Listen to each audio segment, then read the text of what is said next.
I think it's so important to have this fantasy world, to be free to imagine anything, experience so many things in playing. I noticed that Ostheimer is always stay a very gentle color. Even if the toys are painted, we want it to be parent.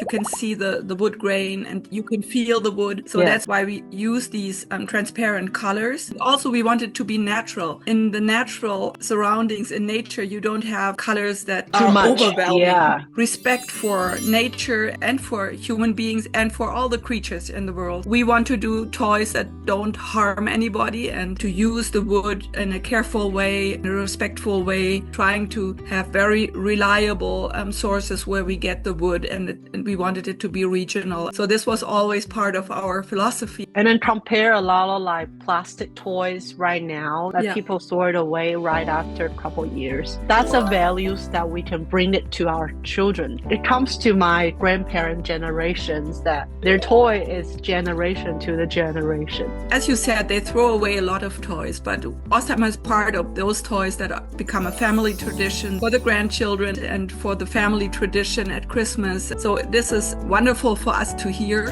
What is the soul of Ostheimer? I think the soul is really the deep wish to make beautiful toys that children can play with and have fantasy and have room for fantasy, and also that show a world that is beautiful and that is lovable. We want to make something beautiful for children. We want to make play world of children a bit better and communicate values and respect and for material, for what we show. And it's wonderful for children to develop some empathy for different ways of being in the world and respect for the different ways. Like my girls, they love the figures, as you see, like I can show you. They just create all this.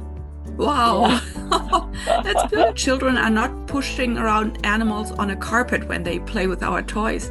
The whole landscape around the figures is inner imagination. In their little world. So they have a strong inner, and then later on, of course, they will be realists and they will be in this world. They become much stronger if they are allowed to dream and stay in a healthy world for their early years. We want to be part of this also. The imagination of the designer in there. And it's much more than the little wooden figure. All steps are done by people and they all put their care and their love in there. So I think that's why they have so much expression. That makes every piece unique. That makes everybody want to collect them more. So I guess you can feel the excitement that's gone into the design and the love.